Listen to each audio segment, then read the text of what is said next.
तो Mehul JEE main 2024 का हाल ही में एग्ज़ाम हुआ, आपने इतना शानदार रिजल्ट दिया, तो सर्वप्रथम आपको बहुत बहुत बधाई। Thank you sir. तो गुरुकृपा ही कैसे चुना कि भाई मुझे गुरुकृपा अलवर में रह के जेईई की तैयारी करनी है? क्योंकि वो तब मैं नया तो था ही, मैंने और इंस्टीट्यूट में डेमो भी लिए थे, मतलब यहाँ भी मैं 3rd बैच में आया था जहाँ तक मुझे याद आ रहा है। तो मतलब मैं ऑब्वियसली लेट तो था ही, लेकिन यहाँ के टीचर्स बहुत अच्छे थे, यहाँ का स्टडी मटेरियल बहुत अच्छा था, और मतलब यहाँ के टीचर डाउट क्लियरेंस पे बहुत ज़्यादा स्ट्रेस देते थे। तो इसलिए फिर मैंने समझ गया यहाँ से बढ़िया कुछ नहीं, तो गुरु कृपा से कंटिन्यू रखिए। तो कई रिलेटिव्स होते हैं, कई सलाह देते हैं अपने नियर वंस की, यार डियर वंस, कि आप कोटा चले जाओ, जयपुर चले जाओ, दिल्ली चले जाओ, देन अलवर में ही रह के तैयारी का कैसे सोचा आपने? कि देखिए, लोग दिल्ली, जयपुर, कोटा इसलिए जाते हैं, वहाँ के टीचर्स की वजह से, वहाँ के स्टडी मटेरियल की वजह से, वहाँ की डाउट क्लियरेंस की वजह से। यह तीनों चीज़ें मुझे अलवर में रह के गुरु कृपा कोचिंग में बखूबी मिल गई, तो मैंने और कहीं जाने के डिसीजन को ही त्याग दी। ओके, जनरली इसके बारे में आपका क्या कहना है कि बच्चे ये मोबाइल वगैरह खूब यूज़ करते हैं, हेल्पफुल है या नहीं है?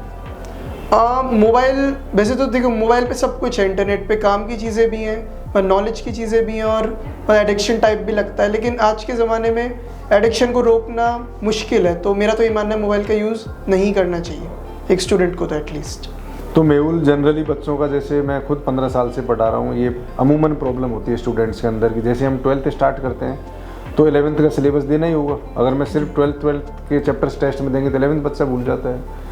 तो बच्चा इसमें बड़ा कन्फ्यूज रहता है कि मैं अब सर 11th वाला रिवाइज करूँ, मैं 12th वाला अच्छे से करूँ, मैं कैसे, मतलब 11th वाले सिलेबस को तुमने 12th वाले के साथ साथ पैरेलली कैसे मैनेज किया, ये स्टूडेंट्स को बताओ।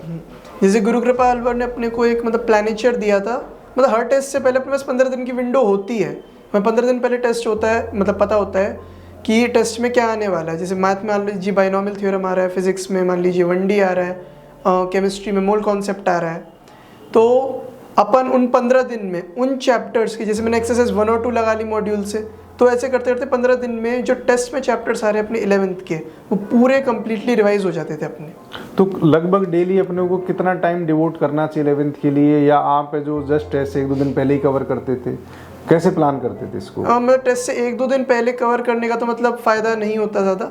हमें डेली एक कंसिस्टेंट रहना है, हमें एकदम से नहीं जाना। डेली 1 से 1.5 घंटा मिनिमम जाना ही चाहिए 11th पे, और रेस्ट 12th पे जाना चाहिए। मेरा आपसे एक प्रश्न है ना, पूरी ईमानदारी से आपको इस चीज़ का जवाब देना है। तो कुछ जो अपने शुभ चिंतक हैं, खास शुभ चिंतक हैं, वो इस बात को फैला रहे हैं कि आपने सीकर में रह के जेईई की तैयारी करिए। आप सीकर में कोचिंग कर रहे थे, आपका अलवर गुरु कृपा से कोई वास्ता नहीं है। ये तो महा झूठ है पूरी तरीके से। मैं सीकर ज़िंदगी में नहीं गया आज तक।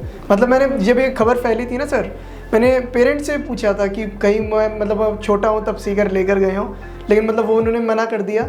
मैंने सीकर देखा तक नहीं आज तक। मैंने 2 साल जेईई की तैयारी के यहीं गुरु कृपा अलवर में रह के की। और सर मतलब आप लोगों ने 2 साल मेहनत की है, मैंने की है, पेरेंट्स ने की है, सब ने, तो ऐसी अफवाह कोई कैसे फैला सकते हैं? मतलब ये तो सरासर मतलब बेसलेस चीज़ है, इसका कोई वही नहीं है वैलिडेशन। मतलब लोगों को सोचना चाहिए। इसके क्लासमेट हैं जो 12वीं के साथ हमने इतना शानदार रिजल्ट इस शहर को दिया है, 12वीं के साथ रिजल्ट में 99.5 से ऊपर अपने साथ बच्चे हैं, किसी इंस्टीट्यूट ने आज तक नहीं दिया। अपने को सबको सपोर्ट करना चाहिए कि यार अगर अलवर में रह के कोई इतना अच्छा काम कर रहा है तो अपना अलवर में अपने को बाहर जाने की जरूरत नहीं पड़ेगी। पेरेंट्स को क्यों मिसगाइड किया जा रहा है? इसका क्लासमेट कुशाग्र है, इसका ही क्लासमेट हिमांग खंडेलवाल है, कसक इसकी क्लासमेट है, काव्या जैन इसकी क्लासमेट है, यशवी इसकी क्लासमेट है, पीयूष गुप्ता इसका क्लासमेट है, क्रिस बारी, सौरभ शर्मा, कितने बच्चों के नाम लूं जो 98 परसेंटाइल से ऊपर है, विद 12वीं विद 12th हमने इस सेंटर में पढ़ा के इन बच्चों को यहाँ से रिजल्ट दिया है। तो आप लोगों को अच्छा काम करना चाहिए, हम सबको मिलकर अच्छा काम करना चाहिए, जिससे अलवर भी एक एजुकेशन का हब बने, रादर देन अपन एक दूसरे की उधर से इधर उधर से उधर। पेरेंट, इससे नुकसान किसका होगा? अलवर का भी नुकसान होगा, अलवर के पेरेंट्स का भी नुकसान होगा, और जो लोग अच्छा काम कर रहे हैं उनके कहीं ना कहीं डिमोटिवेशन मिलता है इस चीज़ से। अगर अपन सच में अलवर का, बच्चों का, पेरेंट्स का अच्छा चाह रहे हैं तो अपन एक हेल्दी काम करें, अच्छे से मिलके काम करें, और इससे अच्छे और अच्छे रिजल्ट लाने की ट्राई करनी चाहिए अपने को कि भाई ठीक है, पहली बार अलवर के इतिहास में, मैं खुद 6 साल से अलवर में हूँ, 99 परसेंटाइल से ऊपर, आज तक ऐसा कभी नहीं हुआ। हमने 13 स्टूडेंट 99 परसेंटाइल से ऊपर इस शहर को दिए 2024 जनवरी में। और अगर मैं इसमें खास बात बताऊं, 99.5 परसेंटाइल सुपर 7 विद्यार्थी हैं हमारे। कितनी गर्व की बात है अलवर वाले पेरेंट्स के लिए, इन बच्चों के लिए कि यार 12वीं के साथ ऐसा रिजल्ट दिया।